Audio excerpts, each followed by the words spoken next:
علم ہے، یعنی ہم جس قسم کے لوگوں کے ساتھ اٹھتے بیٹھتے ہیں، ہمارا لہجہ، انداز، بات چیت، خیال تھوڑے عرصے میں ویسے ہو جاتے ہیں۔ ہوا اگر پھولوں سے گھوم کر آئے تو خوشبو والی ہوتی ہے، کیونکہ اس کو صحبت اچھی ملی ہوتی ہے، اور یہی ہوا اگر کچرے کے ڈھیر سے ہو کے آئے تو اپنے ساتھ بدبو اور غلاظت کے انبار اٹھا لاتی ہے، کیونکہ صحبت بری ہوتی ہے۔ ہمارے بڑے پچھلے اس بات کا بڑا دھیان رکھتے تھے کہ کس کے ساتھ اٹھا بیٹھا جائے اور کس کے ساتھ اٹھنے بیٹھنے سے اعتراض کیا جائے، اور وجہ اس کی یہی ہوتی ہے کہ انسان کی فطرت ایسی ہے کہ وہ یا وہ رنگ چڑھا دیتا ہے یا وہ رنگ لے لیتا ہے۔ تو بندہ اچھوں کے ساتھ رہے تو ظاہر ہے پھر اچھوں کے رنگ میں رنگا ہی جاتا ہے۔ ایک عالم صاحب تھے، مطلب آپ اس بات کو ذہن میں رکھیں کہ صحبت اثر کرتی ہے۔ ان کے پاس کوئی دوسرے عالم ملنے کے لیے گئے تو جو مہمان عالم تھے انہوں نے مدرسے کے بچوں سے کسی سے کہا پانی پلا دیں۔ وہ بچہ جو تھا وہ مٹی کے کورے پیالے میں، پہلے تو یہی ہوتا تھا نا، ظاہر کانچ کے گلاس تو ایسے عام نہیں ہوتے تھے، تو مٹکے ہوتے تھے اور ان پر کورے مٹی کے پیالے ہوتے تھے، وہ مٹی کے پیالے میں پانی ڈال کے لے آیا۔ عالم صاحب نے ایک گھونٹ بھرا، جو مہمان عالم تھے انہوں نے ایک گھونٹ بھرا اور ایک گھونٹ بھر کے پھر برا سا منہ بنا کے پانی کا پیالہ رکھ دیا۔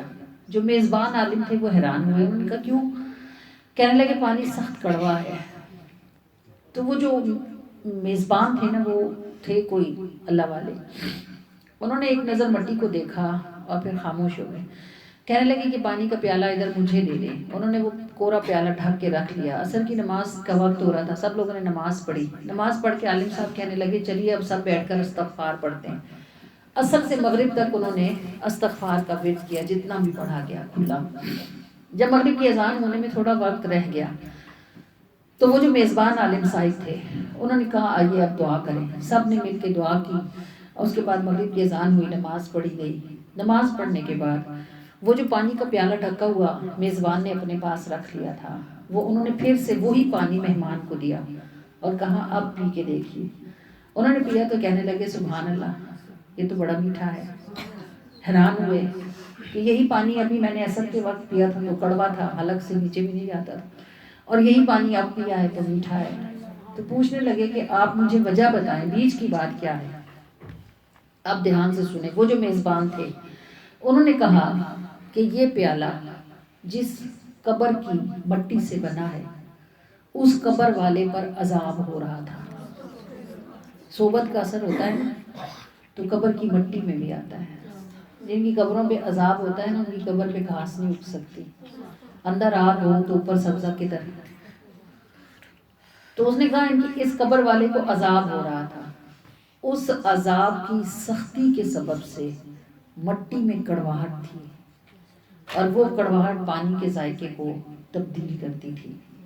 پھر جب ہم نے عصر سے مغرب تک استغفار پڑھا اور میں نے دعا میں استغفار کا ثواب اس صاحب قبر کو بھیجا جس کی قبر کی مٹی سے یہ پیالہ بنا تھا، اللہ تعالیٰ نے کرم فرمایا اور پانی کا بدلا ہوا ذائقہ یہ بتاتا ہے کہ ہمارا استغفار اس کے حق میں قبول ہوا۔ جب اس کی قبر سے عذاب اٹھایا گیا تو پھر ظاہر ثواب داخل کیا گیا ہوگا، اس ثواب کی تاثیر سے مٹی سے کڑواہٹ ختم ہو گئی، اور جب کڑواہٹ مٹی سے ختم ہوئی تو پھر وہ پانی سے بھی دور ہو گئی۔ یعنی آپ دیکھیں فیض کس طرح واسطوں اور وسیلوں سے پہنچتا ہے اور ساتھ کیسا اثر رکھتا ہے۔ اب بتائیں کہ اگر استغفار کی برکت سے عذاب والے کی قبر ثواب والی ہو جائے تو پانی کو میٹھا کر دے، سوچیں کہ مدینے کی مٹی کھا کے شفا نہ ہو تو پھر کیا ہو؟ اگر وہاں کی پانی میں، وہاں کی ہواؤں میں آنسو نہ ہو، محبت نہ ہو تو پھر کیا ہو؟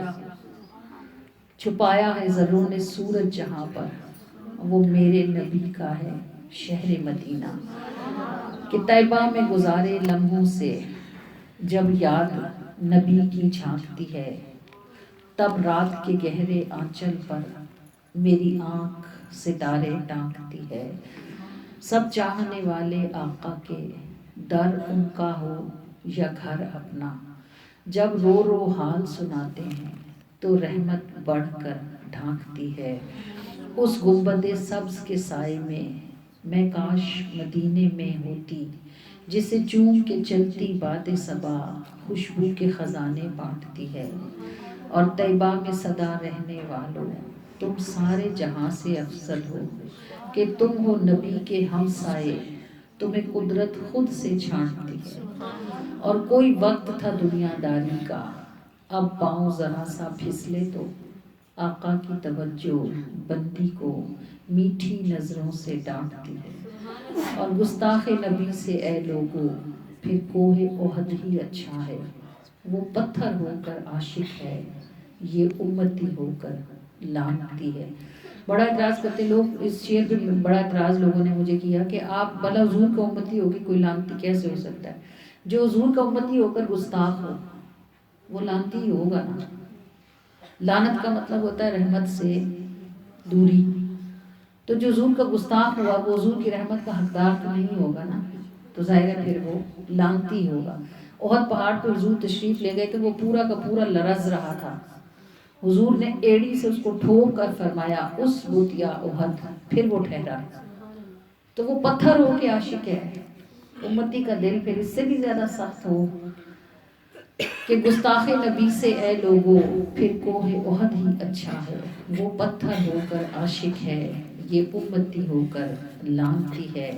طیبہ میں صدا رہنے والو، تم سارے جہاں سے افضل ہو کہ تم ہو نبی کے ہمسائے، تمہیں قدرت خود سے چھانٹتی ہے۔